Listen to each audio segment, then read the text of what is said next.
Dinləri, hörmətli masallı əhli, həqiqətən içi ağırdır. Bu iki qat ağırdır, ona görə ki, bu elə bir adi vətəndaş deyil. Əvvəl öz ailəsinin fəxri vüqarı olan, sonra bütün Azərbaycanın qürur duyduğu bir evladı tərbiyə eləmiş bir atadır. Eyni zamanda gözəl bir insan idi. Mən Qorxmaz müəllimi şəxsən tanıyırdım.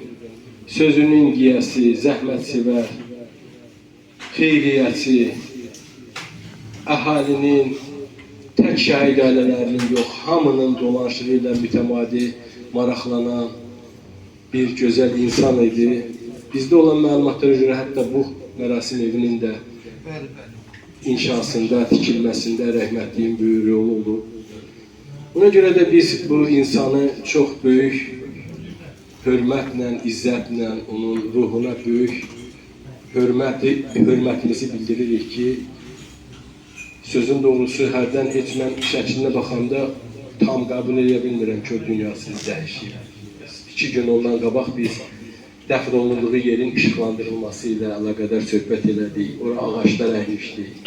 Onun xahişi ilə pilləkənlər düzəltmişdik. Və doğrudan da deyirlər ki, insan hamı dünyasını dəyişib gedəcək, amma əsas məsələ əməllərlə yaşamaqdır.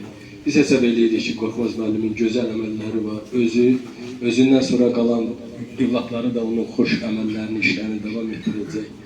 Mən də öz adımdan bir daha rayon icra hakimiyyəti, rayonda fəaliyyət göstərən hüquq mühafizə orqanlarının, idarə müəssisə rəhbərlərinin hamısının adından Qorxmaz müəllimin doğmalarına, əzizlərinə və bütün kənd sakinlərinə dərin üzündə baş sağlığı veririk. Allahdan rəhmət qalanlarına səbir diliyorum. Diqqətinizə görə sağ olun.